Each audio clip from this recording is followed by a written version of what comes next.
Hey, this is John. Today I just want to comment on the correctness of Doug Ford's recent claims regarding the OSAP situation and the general funding for schools. And obviously, we're commenting on this because he does seem to deliver on increasingly worse performance over time. And obviously, he's had a respectable career running his father's business, but in his political career, he often does talk about, it seems, things that he has little to no idea about. So, I would also say he's done that in a condescending manner, which is kind of annoying, right? And this is a display of a lack of sophistication and poor leadership.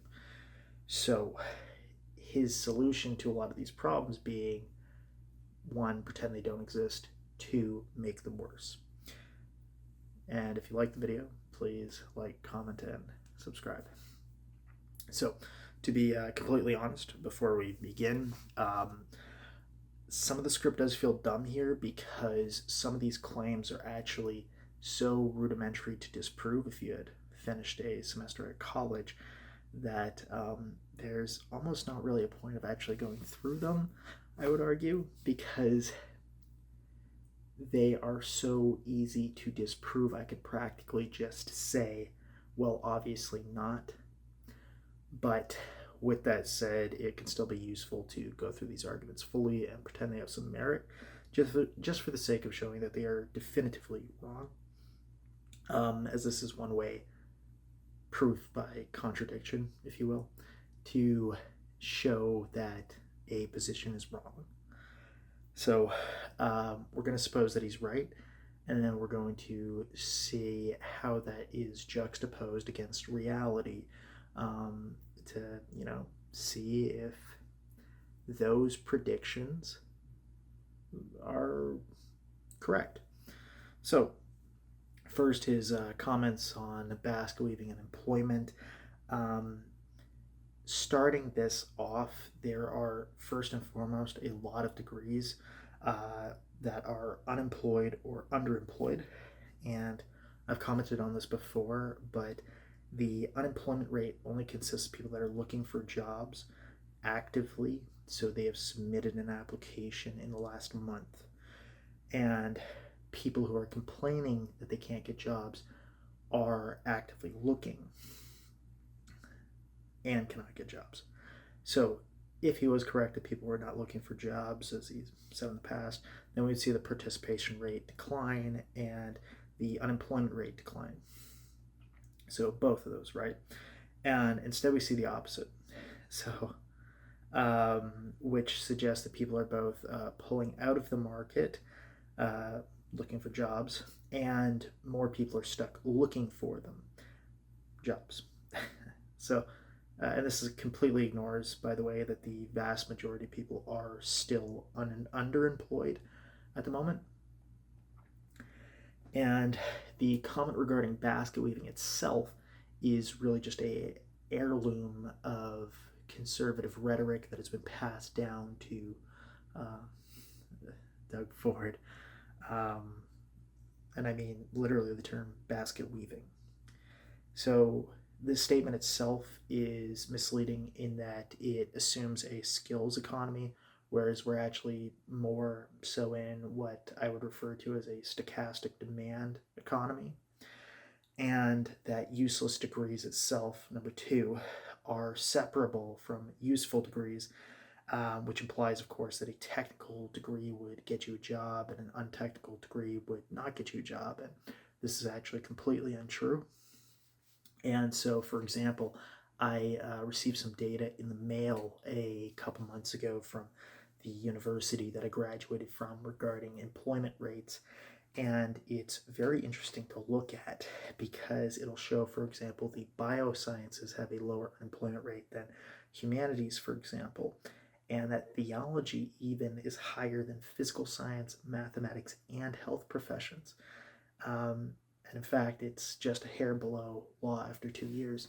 And again, I want to, remind you that this includes people who are looking for jobs. So it doesn't include, for example, whoever is self-employed. They're not considered in that like sort of unemployed bracket.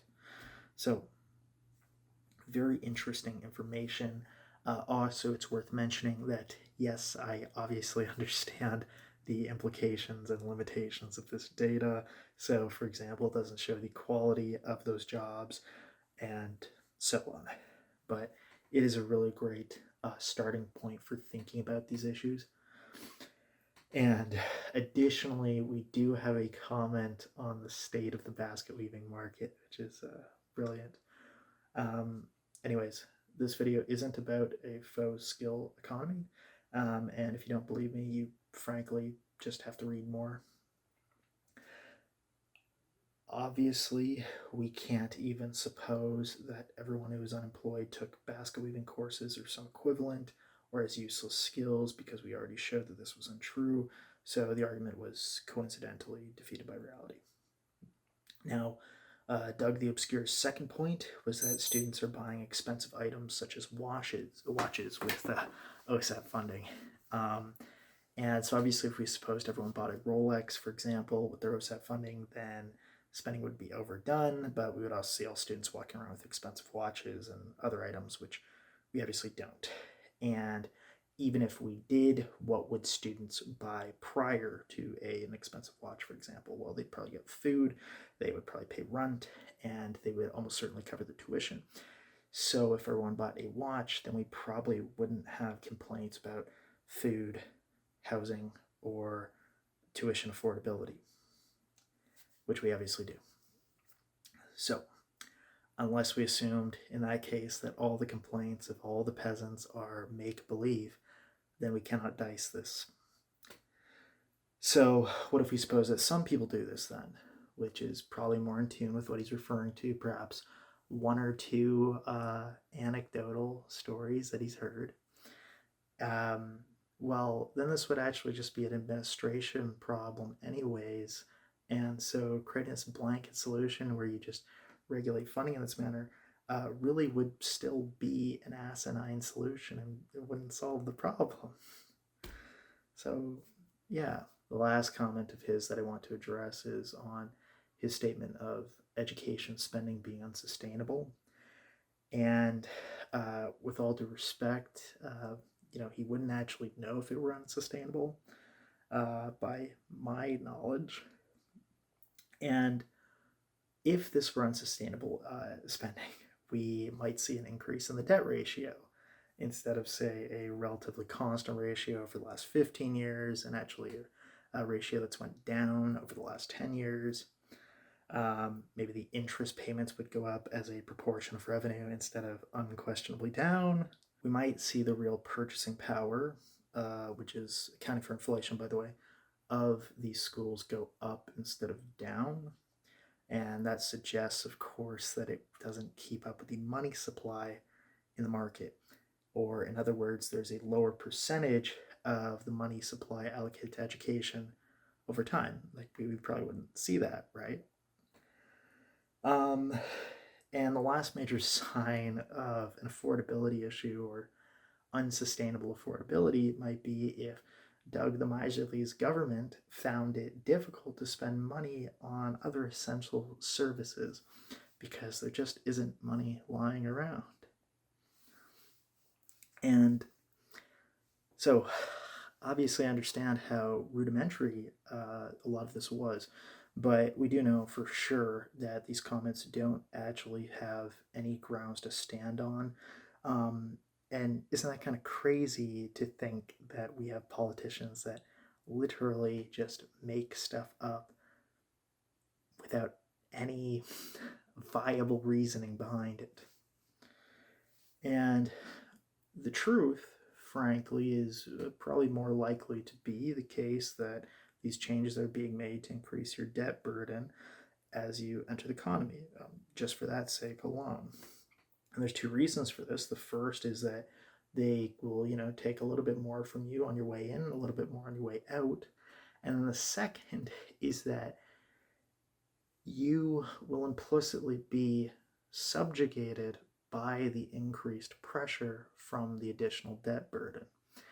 And that could make you a more docile economic tool. All right, anyways, all right, bye.